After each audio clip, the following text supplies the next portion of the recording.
İslam'da piyango yoktur.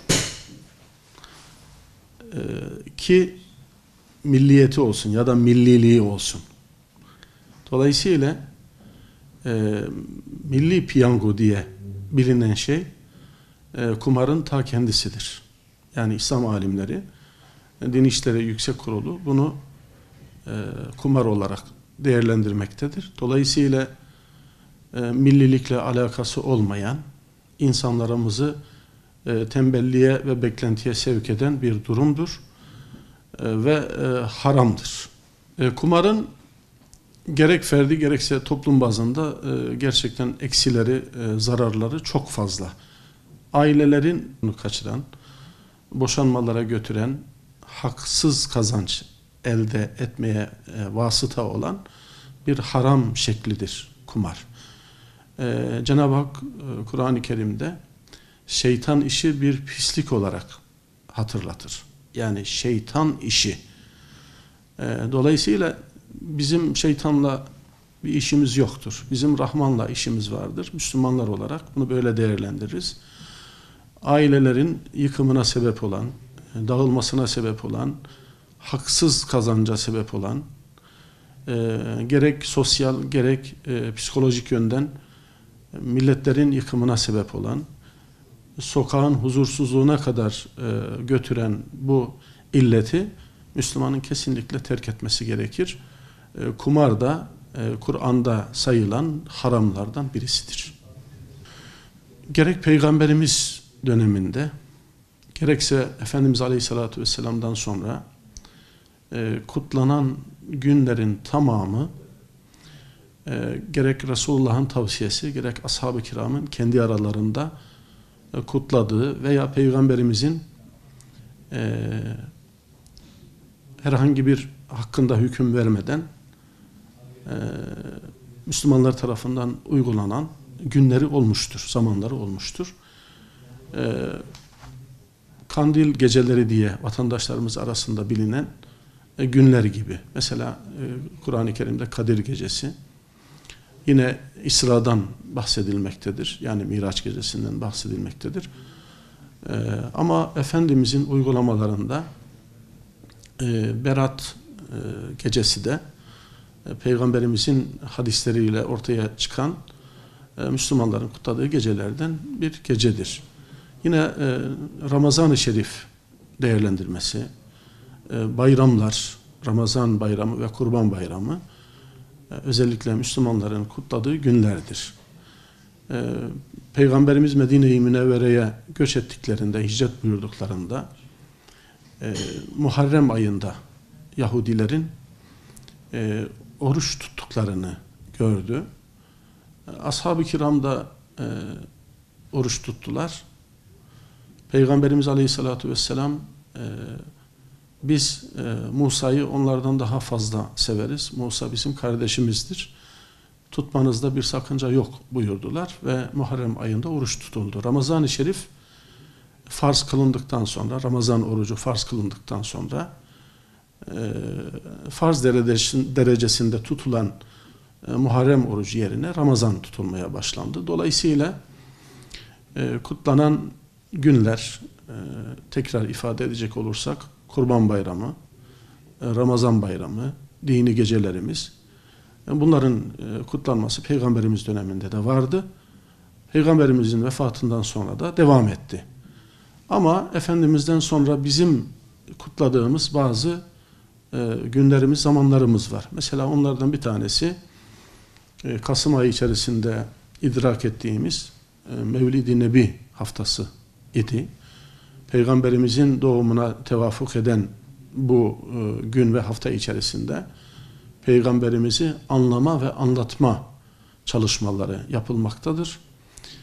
Peygamberimizin bu konuda direkt bize bir tavsiyesi olmamakla birlikte biz Peygamberimizi anmaya ve anlamaya muhtaç olduğumuz için onu anmaya ve anlatmaya çalışıyoruz bu hafta içerisinde. Zaten dini anlamda kutlanması gereken günlerde dahi bir Müslümanın aşırılık yapma şansı yoktur. Yani Müslüman hayatının her anında İslami kurallara göre davranmak zorundadır. Dolayısıyla bugünlerde de içki içmek, bugünlerde kumar oynamak, bugünlerde haram şeyleri işlemek zaten mümkün değildir. Kaldı ki bütün zamanlarımız kıymetlidir. İnsanların zamanın kıymetini bilmeleri konusunda Peygamberimiz uyarıda bulunmuştur. İki nimet vardır ki insanlar bunun çok şuurunda değiller. Aldanırlar buyuruyor. Es-sıhhatu vel ferag malum. Sıhhat ve boş vakit. Dolayısıyla bunları Müslümanca değerlendirmek bizim vazifemizdir. Dolayısıyla biz olaylara İslami noktadan, nazardan bakarız. İslam'a uygun olanlarını yaparız, uygun olmayanlarını da bir kenara bırakırız. Malum iki yılbaşı genellikle insanlar arasında bilinir ve kutlanır. Bir tanesi hicreti esas alan, kameri ayları esas alan kameri yıldır ki hicri takvime göre, hicretin başlangıcı olarak kabul edilen bu takvime göre Muharrem ayının biri Müslümanlara göre yılbaşıdır. Dolayısıyla Müslümanların yılbaşı günü kameri aya göre, hicri yıla göre kutlana gelmekte olan Muharrem'in biridir. Bizim yılbaşımız Müslüman olarak budur. Ama toplum geneline artık yerleşmiş bir de miladi yıl vardır. Miladi yılda insanlarımız arasında, Müslümanlar arasında da bilinen bir yılbaşı günüdür. Fakat demin ifade etmeye çalıştığım gibi gerek hicri yılbaşında, gerekse miladi yılbaşında Müslümanın yanlış yapma lüksü yoktur. Haram işleme lüksü yoktur. Dolayısıyla miladi yılbaşını idrak ederken Müslüman şöyle düşünmeli. Geçen sene içerisinde ben Allah rızası için insanların yararına ne yaptım? Yani hayatını bir muhasebe etmeli, değerlendirmeli. Gelecek yılda ne yapmalıyım diye kendine sormalı. Yani tabiri caizse geçmişin muhasebesi ve geleceğin de planlamasını yapmalı. O yılbaşı gününde miladi de olsa, hicri de olsa onu düşünürken hep İslam noktayı nazarından olaya bakmalı. Miladi yılbaşında da Hristiyanların yaptığı gibi hindiyle, özel hazırlık yaparak, yeme içmekle, israfla, kumarla, içkiyle, milli piyango biletiyle bunu değerlendirmesi ya da değersiz hale getirmesi diyelim çok uygun bir davranış değildir. Müslüman İslam'a göre davranan, Müslümanca düşünen, Müslümanca yaşayan insandır. Dolayısıyla gerek miladi yılbaşında, gerekse hicri yılbaşında yapacağımız şeyler İslam'a uygun şeyler olmalıdır.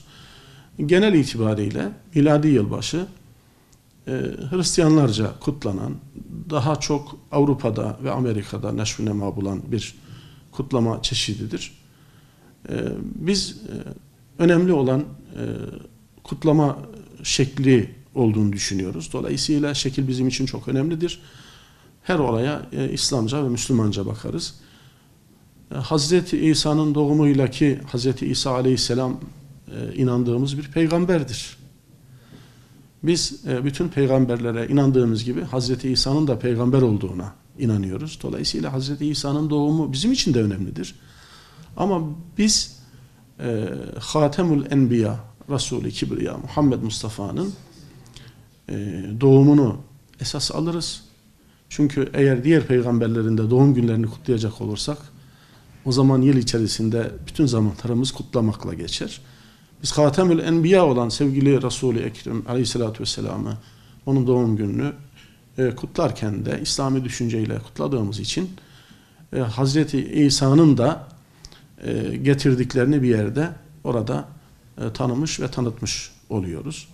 Dolayısıyla 25 Aralık ile 6 Ocak arasında Hristiyanların kutladıkları Hazreti İsa'nın doğum yıl dönümüyle irtibatlandırılan yılbaşı günü kutlanacaksa eğer ki Müslümanlar hicri yılbaşını esas almalı, Kutlanacaksa eğer bu İslami esaslara, usullere göre haram şeylerden kaçmak suretiyle kutlanmalıdır.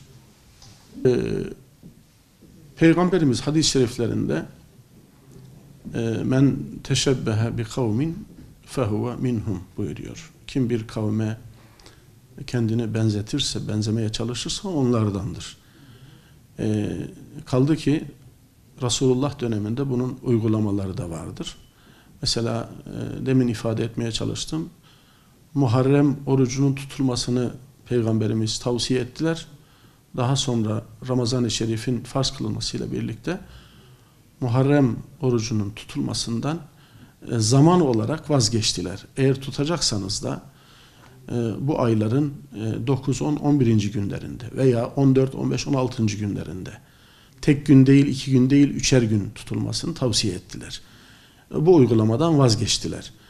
Yani daha önce vacip derecesinde tutulan Muharrem orucundan vazgeçilme sebebi onlara benzemekten kaçınmak içindir. Dolayısıyla Müslümanlar son ümmettirler. Hazreti Peygamber son peygamberdir. Hazreti Peygamber'in getirdiği ilahi yasa daha önceki yasaları bir yerde yenileyen, onların hükmünü ortadan kaldıran bir yasadır.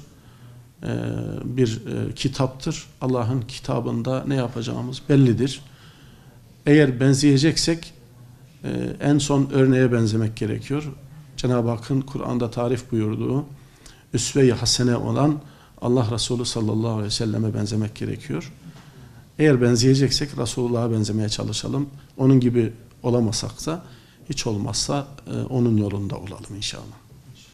Peygamber sallallahu aleyhi ve sellem demin de hadiste Efendimizin buyurduğu gibi bizi taklitten sakındırmış.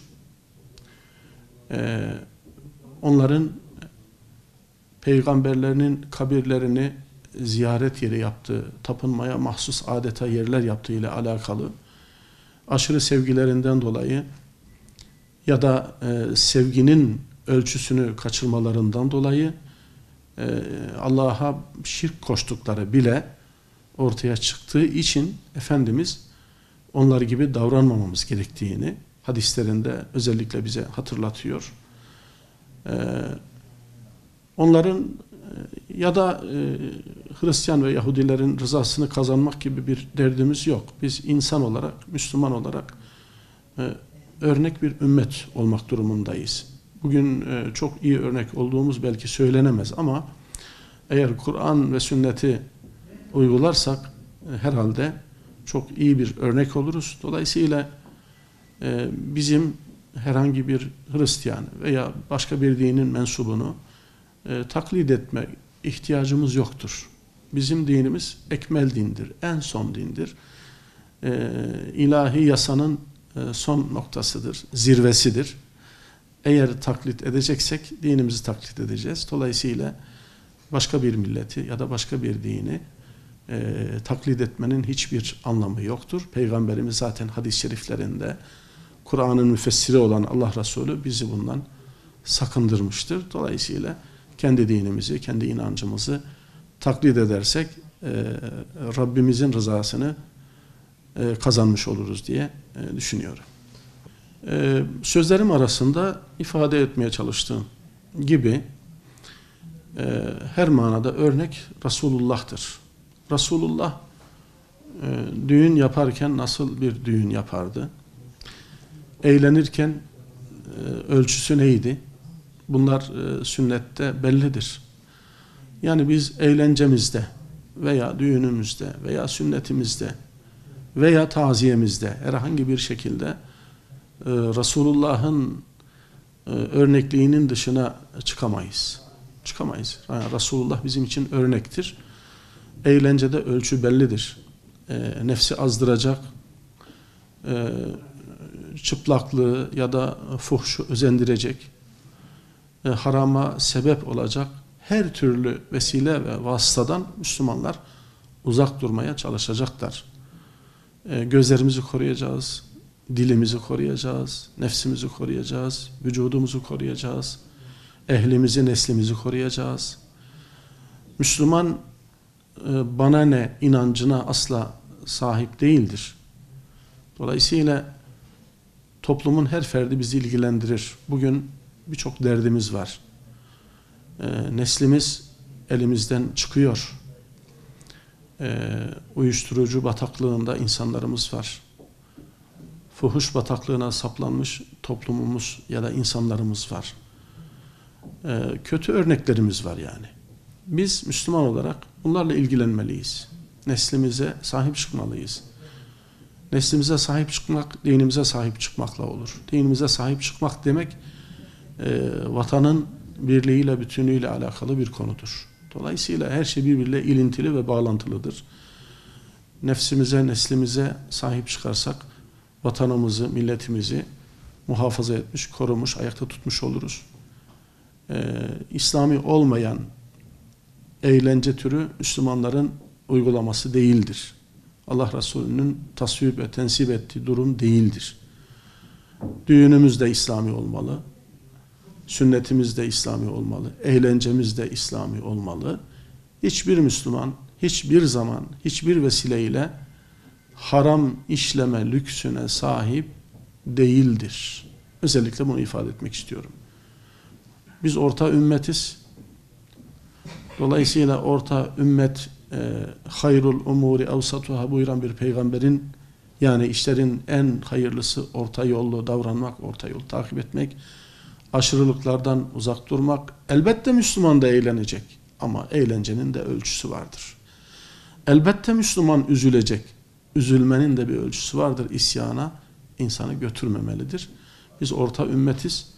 Orta yolu takip ederek hem Cenab-ı Hakk'ın rızasına hem Peygamberimizin sevgisine mazhar olma durumuyla inşallah karşılaşmamız bu şekilde mümkün olur inşallah. Rabbim rızasına muvafık ve mutabık işler yapmayı hepimize lütfeylesin inşallah.